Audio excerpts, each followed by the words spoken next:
ঢাকা শহরে আমরা যারা থাকি অনেকেই জানি না কিভাবে বেগুনকে পুড়িয়ে তারপরে ভর্তা করতে হয়। শুধুমাত্র গ্রামের মাটির চুলাতেই বেগুন পুড়তে হয় তা না, আমাদের ঢাকা শহরে এটা সম্ভব। আসুন আমার এই রেসিপিতে আমি আপনাদেরকে দেখাই। অনেকেই হয়তো এই রেসিপিটা পারেন, ভাববেন যে এত সহজ একটা রেসিপি, কিন্তু না, এক একজনের বানানোর প্রসেস এক এক রকম, স্বাদটা অন্যরকম হয়। চলুন দেখি। প্রথমে আমি বেগুনগুলোকে নিচ্ছি। এই যে বড় বড় গোল বেগুন নিয়েছি আমি, এগুলো ভালো করে আমি চেক করে নিয়েছি কোনো পোকা টোকা কিছু আছে কি না। অনেকে এটার ভিতরে রসুন দিয়ে করে, আমি আজকে রসুন ছাড়াই করব। আমার ঘরে রসুন ছাড়াই সবার খুব পছন্দ। অনেকে রসুনের ফ্লেভারটা পছন্দ করেন না। আমার বাসায় আমি ঠিক যেভাবে করি ঠিক সেটাই আমি আপনাদের সাথে শেয়ার করছি। এতে এক একজনের মতের অমিল হতেই পারে। দেখুন আমি এই যে আগুন জ্বালিয়ে নিয়েছি, তারপর আমি এই যে গ্যাসের চুলায় বসিয়ে দিয়েছি এবং অল্প আঁচে একটু পরপর ঘুরিয়ে ঘুরিয়ে আমার বেগুনগুলোকে পুড়িয়ে নিতে হবে। বেগুনগুলো যখন পোড়া হবে সেটা আপনি নিজেই বুঝতে পারবেন। দেখুন কালারটাও চেঞ্জ হয়ে যাচ্ছে। এভাবে আস্তে আস্তে ঘুরিয়ে ঘুরিয়ে অল্প আঁচে দিয়ে আমরা একটু একটু করে ঘুরিয়ে ঘুরিয়ে এটাকে সেঁকে নিব। সেঁকতে সেঁকতে এক সময় এটা পোড়া ভাব হয়ে যাবে, তখন আপনিও বুঝতে পারবেন।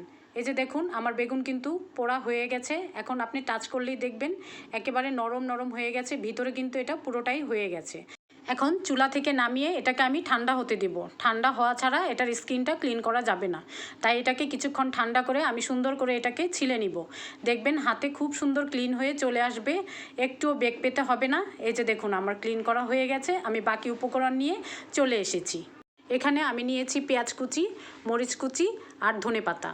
অনেকে এটার সাথে শুকনো মরিচও ব্যবহার করে, কিন্তু আমি আজকে শুকনো মরিচ নিচ্ছি না।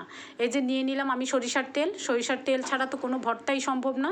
এখন আমি উপরের ডাটাটি আছে সেই ডাটাটি আমি কেটে নিচ্ছি, এটা তো আর খাওয়া যাবে না। কেটে আমি আগে ক্লিন করে নিচ্ছি, তারপর আমি বাকি কাজটা করব। আপনারা আমার পাশে থাকবেন, দেখবেন আমি কিভাবে করছি। বেগুনটা প্রথম আমি মাঝখান দিয়ে কেটে নিয়েছি। অনেক লম্বা লম্বা থাকলে সেটা ভালো লাগে না, তাই আমি একটু কেটে নিলাম। এবার আমি পেঁয়াজ কুচি, সরিষার তেল আর লবণ দিয়ে সামান্য মেখে নিব, সাথে কাঁচামরিচ আর ধনেপাতাগুলোও একটু মেখে নিলে পেঁয়াজটা সফট হয়ে যায়। তারপর আমি বেগুনগুলো দিয়ে একসাথে মেখে নিচ্ছি। মাখা হয়ে গেলে কি সুন্দর যে একটা ফ্লেভার আর গ্রান বের হয়, মনে হয় যে এখনই খেয়ে ফেলি। সরিষার তেল, ধনেপাতা আর কাঁচামরিচের কম্বিনেশনে পেঁয়াজের সাথে খুব মজা লাগে। আপনারা এটা ভাতের সাথে, খিচুড়ির সাথে, খুদের ভাতের সাথেও আপনারা খেতে পারেন, খুব ভালো লাগে। আমার রেডি ভর্তা, এখন আমি পরিবেশন করে নিচ্ছি। এই যে দেখুন সুন্দর করে পরিবেশন করে দিলেও তো খেতেও খুব ভালো লাগে, মনটা অনেক প্রফুল্ল লাগে, তাই না বলুন তো? আপনারা ওইভাবে ট্রাই করবেন। ট্রাই করে যখন এইভাবে সবার সামনে পরিবেশন করবেন তখন তারা কিন্তু খেয়ে খুব খুশি হয়ে যাবে। এই ভর্তাটা আপনারা যে কোনো সময় খেতে পারবেন, আর বানাতে তো খুব ইজি।